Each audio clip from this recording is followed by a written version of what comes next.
बिस्मिल्लाहिर्रहमानिर्रहीम। अस्सलाम वालेकुम वरहमतुल्लाहि वबरकातुहू। Tayyaba Asif YouTube channel Tayyaba food stories में आपकी खिदमत में हाजिर है। आप सब लोग कैसे हैं? उम्मीद करती हूँ आप सब लोग अल्लाह पाक के फजल करम से खैरियत से होंगे। अल्हम्दुलिल्लाह मैं और मेरी फ़ैमिली भी अल्लाह पाक के फजल करम से खैरियत से है।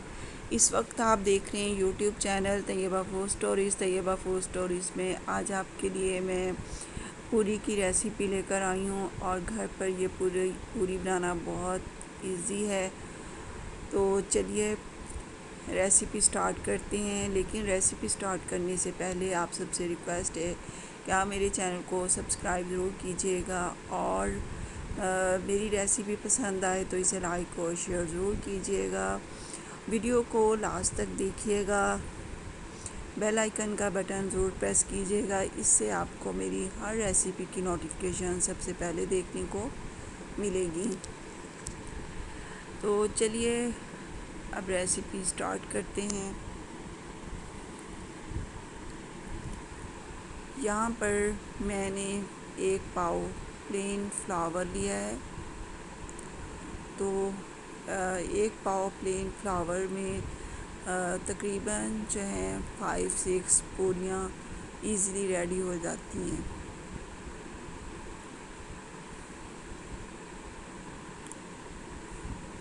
तो मुझे इतना ही प्लेन फ्लावर चाहिए था जितनी मुझे ज़रूरत थी। अब इसके अंदर मैं ऐड कर रही हूँ और हाफ़ टी स्पून साल्ट। और अब इसके अंदर मैं शामिल करूँगी ऑयल।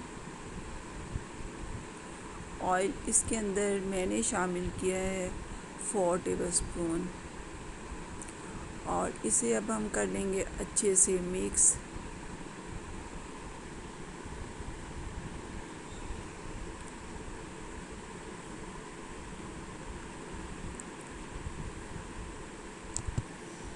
आपने इसको अच्छे से मिक्स कर लेना है। इसके अंदर और कोई चीज़ शामिल नहीं होती है। जब आपने इसे फ्राई करना है तो आपको मैं सेकंड इसका प्रोसेस दिखाऊंगी किस तरह हम इसको फ्राई करेंगे।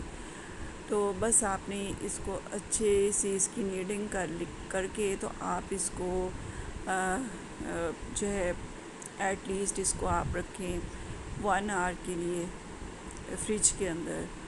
तो जब भी आपने पूरियाँ बनानी हो तो आप जो है ये आपने डो तैयार करके तो आपने ओवरनाइट आप इसको रख दें। फिर सुबह को जब आप पूरियाँ बनाएंगे तो आपकी पूरियाँ जो है बहुत ही अच्छी जो है वो बनेंगी।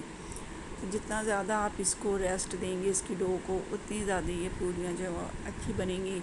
अगर आपके पास टाइम यानी कि कम है तो फिर भी इसको जो है आप थोड़ी देर इसको रेस्ट ज़रूर दें।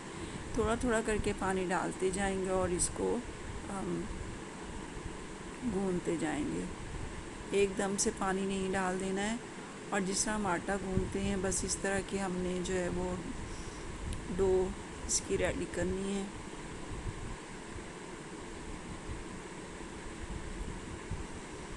बहुत ही स्मूथ सा हमने इसे बनाना है।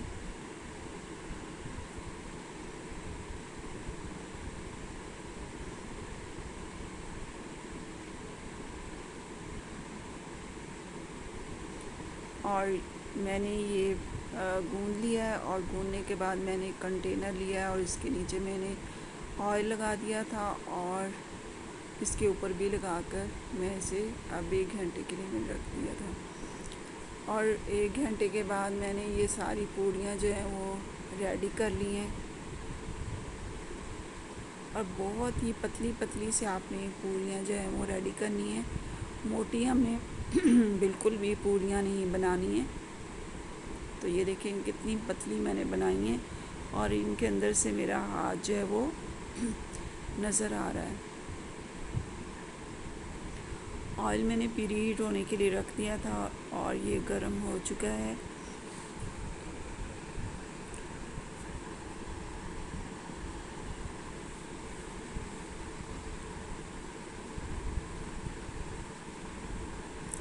आप घी के अंदर भी बना सकते हैं। घी के अंदर जो है वो पूरियाँ ज़्यादा अच्छी बनती हैं। आप फ्लावर के अंदर भी घी डाल लें और जो है फ्राई करने के लिए भी आप घी ले लें। लेकिन हमारे घर पर जो है ऑयल ज़्यादा इस्तेमाल होता है, इसलिए मैं ऑयल के अंदर इनको फ्राई कर रही हूँ। तो आपने पूरी को जब ऑयल में डालना है तो फ्लेम आपने जो है वो फुल रखना है, स्लो फ्लेम पर हमने इन्हें नहीं बनाना है। अच्छा सा ऑयल गर्म होना चाहिए। और ये देखिए डाला और मैंने इसको निकाल लिया है।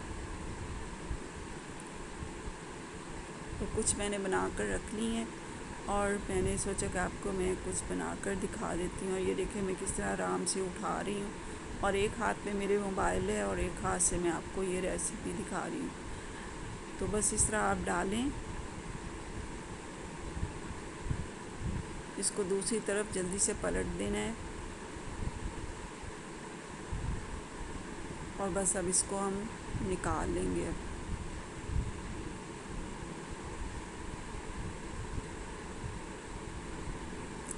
हमने सॉफ्ट ये पूरियाँ रेडी करनी है, ये नहीं कि हमने क्रिस्पी जो है वो इन्हें बनाना है। तो ये बहुत ही नरम सी पूरियाँ हमारी रेडी हुई हैं और मेरी ये पूरियाँ सब बहुत पसंद करते हैं। तो दुआओं में याद रखिएगा। अगली रेसिपी तक के लिए आपसे इजाज़त चाहती हूँ। अल्लाह पाक हम सब मुसलमानों को अमाल सालिह करने की तौफीक अता फरमाए। आमीन सुम्मा आमीन। इजाज़त चाहती हूँ। अल्लाह हाफिज़।